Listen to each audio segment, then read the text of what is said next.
2026 சட்டமன்ற தேர்தலுக்கு இன்னும் கொஞ்ச நாட்கள் தான் இருக்கக்கூடிய நிலையில தேர்தல் களம் அப்படிங்கிறது சூடுபிடிக்க தொடங்கிடுச்சு. இருந்தாலும் ஒவ்வொரு கட்சியினருமே தேர்தல் வேட்பாளர்கள் யார் யார் அப்படிங்கறத அறிவிச்சுட்டாங்க. சோ இப்பவே எல்லாருமே ஸ்டார்ட் பண்ண ஆரம்பிச்சிட்டாங்க. இவங்க தான்ப்பா இந்த தொகுதியில வின் பண்ணுவாங்க, இவங்களை எதிர்த்து இவங்க போட்டிக்கிட்டாங்கன்னா கண்டிப்பா தோல்வியை தான் சந்திப்பாங்க அப்படின்ற ஒரு மனநிலைக்கு மக்கள் மட்டுமில்ல அரசியல் கட்சியினருமே வந்துட்டாங்க. சோ யாப்பா இவங்களுக்கு பதில் இவங்களை இந்த இடத்துல போட்டிருக்கலாமே, இந்த தொகுதியில வேற யாரையாவது நிப்பாட்டி இருக்கலாமே அப்படின்ற மாதிரி தான் ஒவ்வொரு கட்சியினருமே தீர்மானிச்சுட்டு வந்துட்டு இருக்காங்க. இந்த நிலையில தான் விஜய், அதாவது தமிழக வெற்றி கழக தலைவர், அவருமே தமிழக வெற்றி கழகத்தோட வேட்பாளர் பட்டியலை அறிவிச்சுட்டாரு. இதுல 2026 சட்டமன்ற தேர்தலில் திமுக சார்பா முதலமைச்சர் மு.க.ஸ்டாலின் மறுபடியுமே கொளத்தூர்ல களமிறங்குறாரு.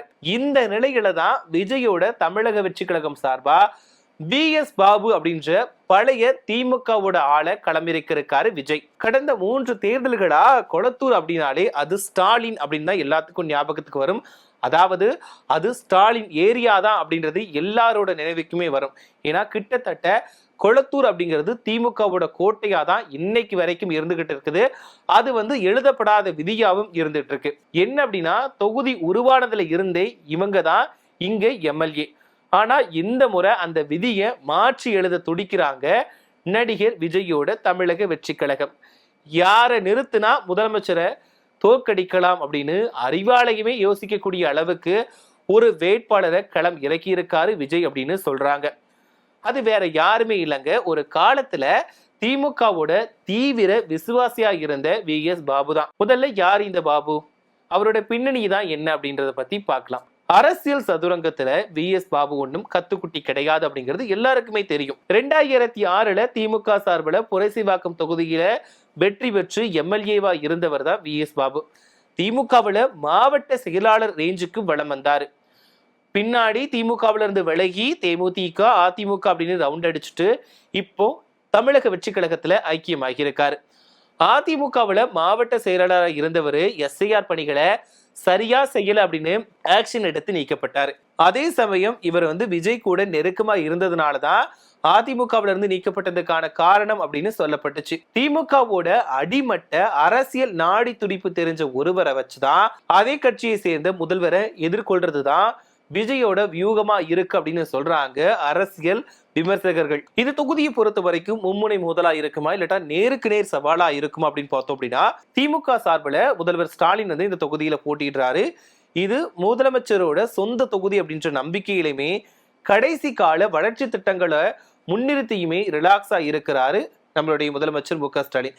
ஏன்னா கொளத்தூர் தொகுதி அப்படின்னு எடுத்துக்கிட்டோம் அப்படின்னா முதலமைச்சர் மு.க.ஸ்டாலின் எண்ணற்ற திட்டங்களை கொண்டு வந்திருக்காரு. அது மட்டும் இல்லாம அங்க இருக்கக்கூடிய மக்களுக்கு நிறைய நல்ல விஷயங்களை செஞ்சிருக்காரு.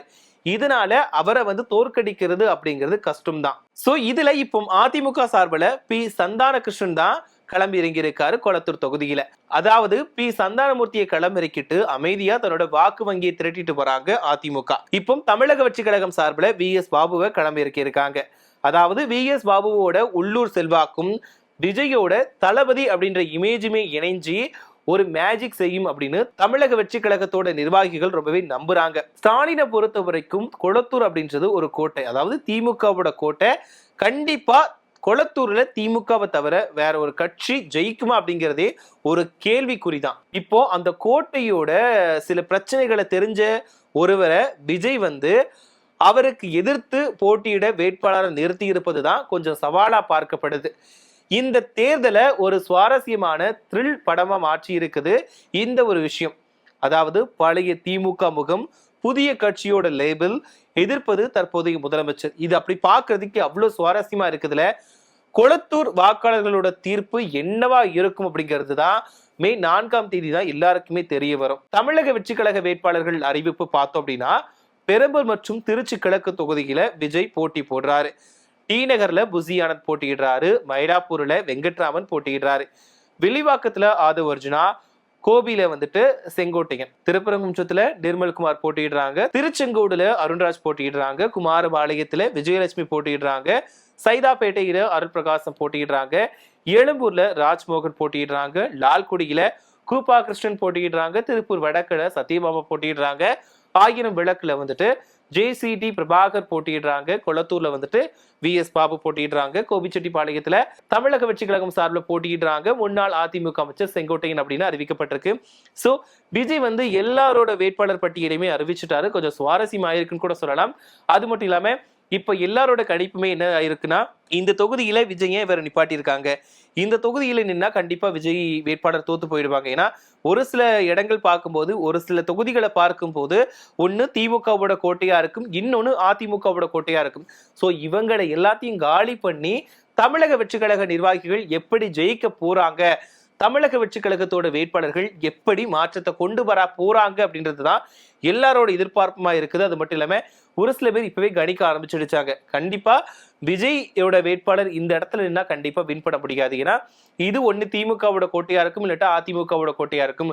அவங்களை எதிர்த்து போட்டியிட்டு வின் பண்ணது அப்படிங்கிறது ரொம்பவே கஷ்டமான விஷயம் அப்படின்னு சொல்லிட்டு எல்லாருமே யூகிக்க ஆரம்பிச்சிருக்காங்க. அதுல குறிப்பாதான் கொளத்தூர் தொகுதியில முதலமைச்சர் நிற்கக்கூடிய ஒரு இடத்துல BS பாபு வந்துட்டு விஜய் நிறுத்தி இருக்காரு அப்படின்றதுதான் கொஞ்சம் பேசு பொருளா மாறி இருக்கு. என்னன்னா அவருமே திமுகவில இருந்து வந்ததுனால எப்படி ஓட்டுகள் பிரியும் அப்படின்றது ஒரு பக்கம் கேள்வியா இருந்தாலும், இன்னொரு பக்கம் முதலமைச்சரை தோற்கடிக்கிறது அப்படிங்கிறது ஒரு கஷ்டமான விஷயம் தான். ஏன்னா நான் ஆரம்பத்திலே சொன்ன மாதிரி கொளத்தூர் தொகுதியில வந்துட்டு நம்மளுடைய முதலமைச்சர் MK ஸ்டாலின் நிறைய எண்ணற்ற திட்டங்களை கொண்டு வந்திருக்காரு, நிறைய புதுமான விஷயங்களை கொண்டு வந்திருக்காரு. சொல்ல போனா நிறைய மாற்றங்களை கொளத்தூர் தொகுதியில கொண்டு வந்திருக்காரு. நிறைய புதிய பில்டிங்ஸ் கட்டி கொடுத்துருக்காங்க.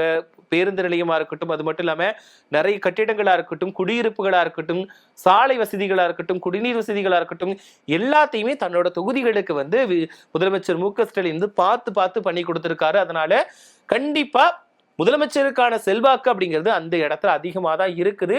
பட் இருந்தாலும் BS பாபு வந்துட்டு இவர் நிறுத்தி இருக்காரு. பட் இது எந்த அளவுக்கு ஒர்க் அவுட் ஆக போகுது அப்படிங்கிறது தெரியல. பட் எதுவா இருந்தாலுமே 23ஆம் தேதி வாக்கு செலுத்திட்டு மே 4ஆம் தேதி வாக்கு எண்ணிக்கை முடிஞ்சதுக்கு அப்புறமா தெரிய வந்துடும் யார் யார் என்னென்ன தாக்கத்தை ஏற்படுத்த போறாங்க, யாரால யாருக்கு பாதிப்பு ஏற்பட போகுது, யார் ஆட்சி வைக்க போறா அப்படிங்கிறது தெரிஞ்சிடும்.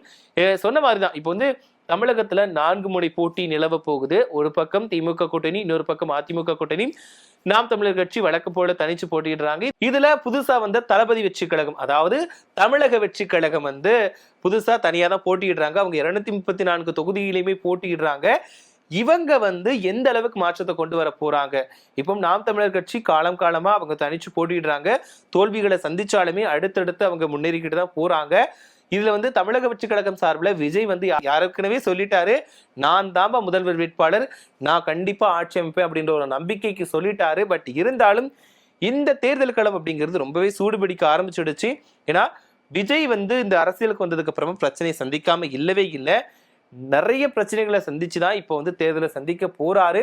சோ வரக்கூடிய காலங்கள் இன்னும் கம்மியா தான் இருக்குது. இந்த காலகட்டங்கள்ல விஜய் எப்படி தேர்தல் பிரச்சாரத்தை மேற்கொண்டு மக்களை நேரடியா சந்திச்சு தன்னோட வாக்கு செல்வாக்கு அதிகரிக்க போறார், எப்படி மாற்றத்தை கொண்டு வர போகிறார், ஒருவேளை முதல்வரா வந்து உட்கார போறாரா, இல்லாட்டா எதிர்கட்சி தலைவரா வந்து உட்கார போறாரா, இல்லைன்னா எத்தனை சீட்டுகள் வின் பண்ண போறாங்க அப்படின்றத பொறுத்துதான் பார்க்கணும். சோ மக்களுமே எந்த அளவுக்கு அவருக்கு வாக்களிக்க போறாங்க அப்படின்றது ஒரு கேள்விக்குறியாதான் இருக்குது. ஏன்னா ஆரம்பத்துல இருந்து ஒரு விஷயம் விமர்சனம் முன்வைக்கப்படுது அப்படின்னா என்ன சொல்றாங்க அப்படின்னா, விஜய்க்கு வரக்கூடிய கூட்டம் வந்து அவர் ஒரு நடிகர் அப்படின்றதுனாலதான் கூட்டம் வருது, பட் அந்த கூட்டம் வந்து வாக்கா மாறாது, ஓட்டுக்களா மாறாது அப்படின்னு தான் நிறைய பேர் சொல்லிட்டு இருக்காங்க. அரசியல் விமர்சகர்களுமே இதைதான் சொல்லிட்டு இருக்காங்க. பட் விஜய் வந்து இன்னுமே நம்பிக்கையா தான் இருக்காரு. எனக்கு வந்து கண்டிப்பா என்னோட தம்பிமார்கள், தங்கைமார்கள், அண்ணன்மார்கள், என்னுடைய அம்மா அப்பா, அதாவது உடன்பிறவா சகோதரிகள் எல்லாருமே எனக்கு வாக்களிப்பாங்க, அவங்க குடும்பத்துல நான் ஒருத்தை, மக்களும் விஜயும் வேற கிடையாது, எல்லாம் ஒண்ணுதான், அதனால என்னை யாருமே கைவிட மாட்டாங்க அப்படின்ற ஒரு நம்பிக்கையில விஜய் இருக்காரு. சோ எதுவா இருந்தாலும் நான் சொன்ன மாதிரிதான் மே 4ஆம் தேதி யார் வின் பண்ண போறா, யார் மாற்றத்தை கொண்டு வர போறா, விஜய் முதலமைச்சர் சீட்ல அமர போறாரா, இல்லட்டா வழக்கம் போல திமுக ஆட்சியை கைப்பற்றதா, இல்லட்டா அதிமுக விட்டு இடத்தை பிடிக்கிறாங்களா அப்படிங்கிறது தெரிஞ்சிடும். சோ அது வரைக்கும் நாம பொறுத்திருக்க வேண்டியது கண்டிப்பா அவசியம்.